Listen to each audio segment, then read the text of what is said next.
Hello, hi. എന്തൊക്കെയുണ്ട് വിശേഷം? സുഖമാണോ എല്ലാവർക്കും? ഞാൻ വീണ്ടും വന്നു. എൻ്റെ വീഡിയോ എല്ലാവരും കാണുന്നുണ്ടോ? ഇഷ്ടപ്പെടുന്നുണ്ടോ എല്ലാവർക്കും? എന്താ ഇഷ്ടപ്പെടുന്നില്ലേ? ഇഷ്ടപ്പെടുന്നവരെങ്കിൽ കമൻറ്റ് ചെയ്യണം, ലൈക്ക് ചെയ്യണം, ഷെയർ ചെയ്യണം, സബ്സ്ക്രൈബ് ചെയ്യണം കേട്ടോ. കാണാത്തവരെല്ലാവരും സബ്സ്ക്രൈബ് ചെയ്യണം. പിന്നെ ബെല്ലൈക്കൺ ബട്ടൺ അമർത്താൻ മറക്കരുത് കേട്ടോ.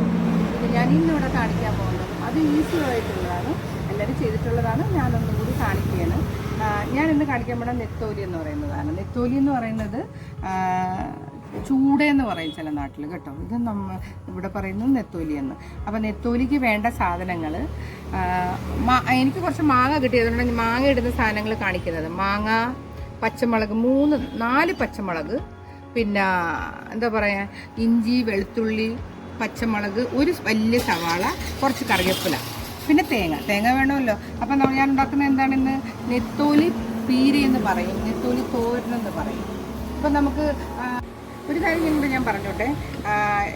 ഈ നെത്തോലി അല്ലെങ്കിൽ ചൂടമീൻ വൃത്തിയാക്കാൻ അറിഞ്ഞൂടാത്തവർക്ക് ഞാൻ വൃത്തിയാക്കി കാണിച്ചു തരാറ്. ക്ലീൻ ചെയ്യുന്നത് എങ്ങനെയെന്ന് കാണിച്ചു തരാം. ഞാൻ കത്രി വെച്ചാണ് ക്ലീൻ ചെയ്യുന്നത്. ഇത് നോക്ക്, ഇങ്ങനെ എടുത്തിട്ട് ഇങ്ങനെ എടുത്ത് ഇങ്ങനെ കഴിഞ്ഞ് ഇവിടുത്തെ ഇതിൻ്റെ ഇടയിലത്തെ അഴുക്ക് വരെ ഇങ്ങനെ എടുക്കുന്നുണ്ടോ.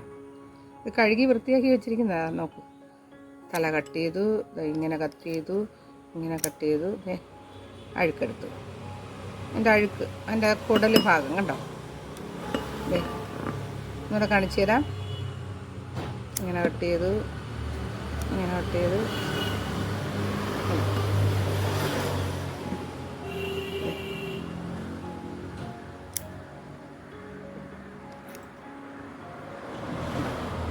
ഇങ്ങനെയാണ് കട്ട് ചെയ്യുന്നത്.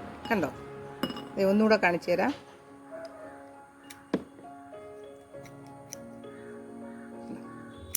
കഴിഞ്ഞു. അപ്പം നമുക്ക് തുടങ്ങാം. ഞാൻ എണ്ണ ഒഴിക്കുന്നു. ഒരു 2 സ്പൂൺ എണ്ണ മതി കേട്ടോ. എണ്ണ ഒഴിച്ചിട്ട്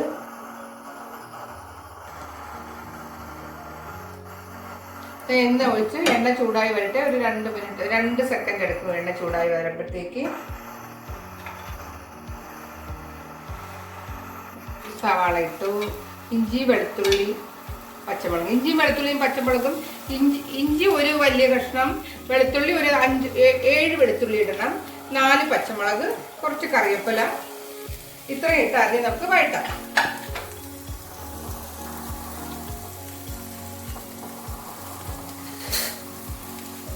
ഇതൊന്ന് വഴറ്റി കൊടുക്കാം. വഴറ്റി കൊടുത്തിട്ട് അതിൽ മാങ്ങ ഇട്ട് കൊടുക്കാം.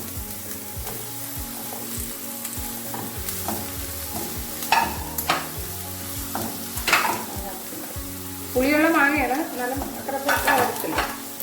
വഴറ്റിയതിന് ശേഷം ഇതിൽ നമുക്ക്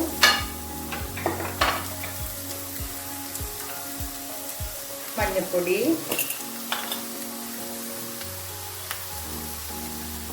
മഞ്ഞൾപ്പൊടി,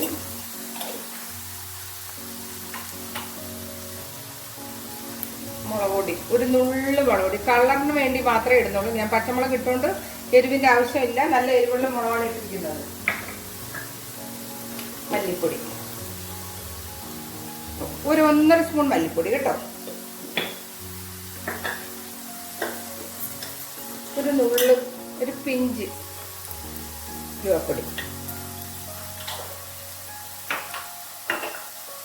ശകലം ഇതേപോലെ കുരുമുളക് പൊടി. അതെ, നല്ല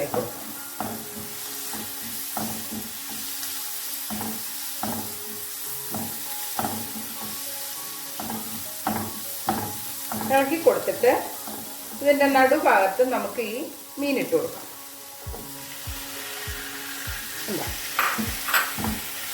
മീൻ കഴുകി വൃത്തിയാക്കി വെച്ചിരിക്കുന്നതാണ് കേട്ടോ. ഇനി ഒന്ന് ഇളക്കി കൊടുത്ത്, നമ്മളിതുവരെ ഉപ്പിട്ടിട്ടില്ല കേട്ടോ. ഒന്ന് ഇളക്കി കൊടുത്തതിന് ശേഷം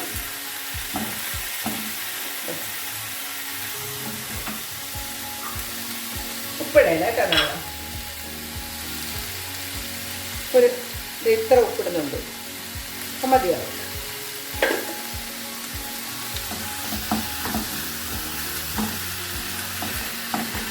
ഇനി കുറച്ച് വെള്ളം ഒഴിക്കുക.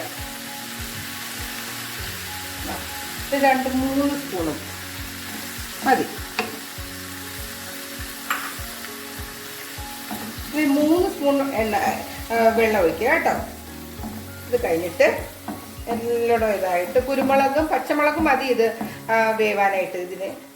അതിനിടയിൽ ഇത് അടച്ചു വെച്ച് വേവിക്കാം. അപ്പോഴത്തേക്കും നമുക്ക് തേങ്ങയും ജീരകമൊന്നും ചേർക്കില്ല, തേങ്ങ മാത്രം, തേങ്ങയും കറിവേപ്പിലയും കൂടെ ഒന്ന് ഒതുക്കി എടുത്തോണ്ട് വരും. ഒതുക്കിയെന്ന് വെച്ചാൽ പൊടിക്കണമെന്നില്ല, കാരണം ഇത് നല്ല പൊടിയുള്ള തേങ്ങയാണെങ്കിൽ നമ്മൾ ചതയ്ക്കണ്ട, ഇതോടെ ഇടാം. ഞാൻ ഒന്ന് ചതച്ചുകൊണ്ട് വരാം. ഓക്കെ, അപ്പം നമുക്കിത് തുറന്ന് നോക്കാം. ഓക്കെ. ഭയങ്കര മണം വരുന്നു കേട്ടോ. എനിക്ക് വീഡിയോ പിടിക്കുന്നവരൊക്കെ ഭയങ്കര മണം കൊണ്ട് ഇവിടെ നിൽക്കാൻ പറ്റുന്നില്ലെന്ന് പറയുന്നു കേട്ടോ. അത്രയ്ക്ക് മണം വരുന്നുണ്ട്. അവർ തന്നെ ചോദിക്കുന്നത് ഇത് എന്ത് ഇത്രയും മണമെന്ന്. മീൻ കൂട്ടാത്ത ആൾക്കാരൊക്കെ എൻ്റെ അപ്പുറത്തും ഇപ്പുറത്തും നിൽക്കുന്നുണ്ട്. പക്ഷെ അവർ തന്നെ പറയുന്നത് എന്തോ മണം, ഭയങ്കര മണമെന്ന്. മീനും ഫ്രഷ് മീനായുണ്ടോ, മീനും പച്ചമുളകും കറിവേപ്പിലയും മാങ്ങയും കൂടെ ഉള്ളൊരു മണമാണ് കേട്ടോ. ഉപ്പ് കറക്റ്റ് പാകമാണ്. നമുക്ക് മണം അടിക്കുമ്പോൾ അറിയാൻ പറ്റും ഉപ്പ് കറക്റ്റാണെന്ന് പോലും. അപ്പം ഇതിൻ്റെ വെള്ളം ഒന്ന് വറ്റിക്കോട്ടെ കേട്ടോ. മാങ്ങ അപ്പോഴത്തേക്ക് വെന്തും ഉടയും.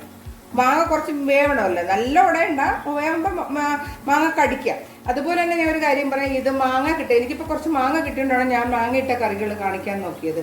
പിന്നെ മാങ്ങ ഇല്ലാത്തവർ ഒന്നും വിചാരിക്കണം, എനിക്ക് മാങ്ങ ഇല്ലാത്തപ്പോൾ ഞാൻ നെത്തോലി തോരൻ ഉണ്ടാക്കുന്നത് കുടംപുളിയോ അല്ലെങ്കിൽ നമ്മൾ വാളൻപുളിയോ ഉപയോഗിക്കും. അല്ലാതെ മാങ്ങ ഇല്ലെന്നും പറഞ്ഞ് ഇത് വെക്കാതിരിക്കണ്ട കേട്ടോ. കുടംപുളി ഇങ്ങനെ കീറിയിട്ടാലും മതി. അതല്ലെങ്കിൽ കുടംപുളി ഉപയോഗിക്കാത്തവർ നമ്മൾ സാധാരണ സാമ്പാർ പുളി ഉപയോഗിച്ചാൽ മാത്രം മതി കേട്ടോ. ഇത് ഉടയാതിരിക്കാൻ ശ്രമിക്കുക. പക്ഷെ ഇത് ഉടഞ്ഞു പോവും, ചെറിയ നെത്തോലി. ഇത് വലിയ നെത്തോലിയിലാണെങ്കിൽ വലിയ നെത്തോലി ഉടഞ്ഞു പോകത്തില്ല കേട്ടോ. ഇതിൽ തന്നെ നമുക്ക് വേറെ, ഇപ്പം ഞാൻ ഈ ഇടയ്ക്കൊരു മുള്ളൻ്റെത് പറ്റിച്ചെടുക്കുന്നതും കാണിച്ചായിരുന്നു. അതും ഇതേപോലെ തന്നെ. പക്ഷെ അത് നല്ല ടേസ്റ്റുള്ള മീനാണ്. ചെറിയ ചെറിയ മീനുകൾക്കാണ് ഇത് ചെയ്യാൻ പറ്റിയത്. വേറെ എന്തും കാണിക്കും. അപ്പം നമുക്ക് തുറന്ന് നോക്കാം. ഇതുണ്ടായിട്ടുണ്ട്.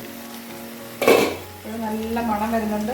എൻ്റെ ഈ ചെറിയ നെത്തോലി ആയതുകൊണ്ട് പൊടിഞ്ഞു പോകും കേട്ടോ. ഞാനിങ്ങനെ ഇളക്കുമ്പോൾ തന്നെ പൊടിയും. പക്ഷെ കുറച്ചുകൂടെ വലിയ നെത്തോലി, എനിക്ക് ചെറിയ നെത്തോലിയായിരുന്നു കിട്ടിയത്. വലിയ നെത്തോലി കിട്ടിക്കഴിഞ്ഞാൽ ഇത് പൊടിഞ്ഞു പോകത്തില്ല. ഇനി നമ്മൾ ചെയ്യാൻ പോകുന്നത് ഈ തേങ്ങ ഒതുക്കി കൊണ്ടുവന്ന തേങ്ങ ഇതിൻ്റെ നടുക്ക് ഇങ്ങനെ ഇടും.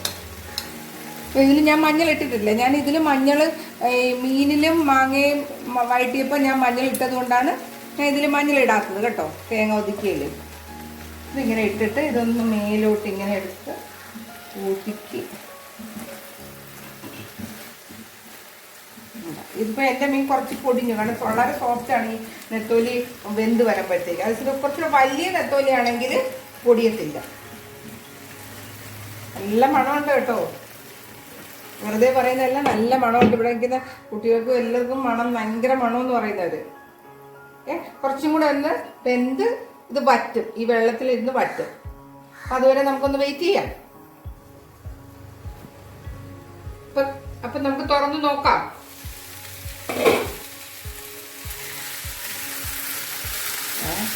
വെള്ളം എല്ലാം വറ്റി നല്ല പാകമായിട്ടുണ്ട്. മാങ്ങ എല്ലാം നല്ലോണം വെന്തു.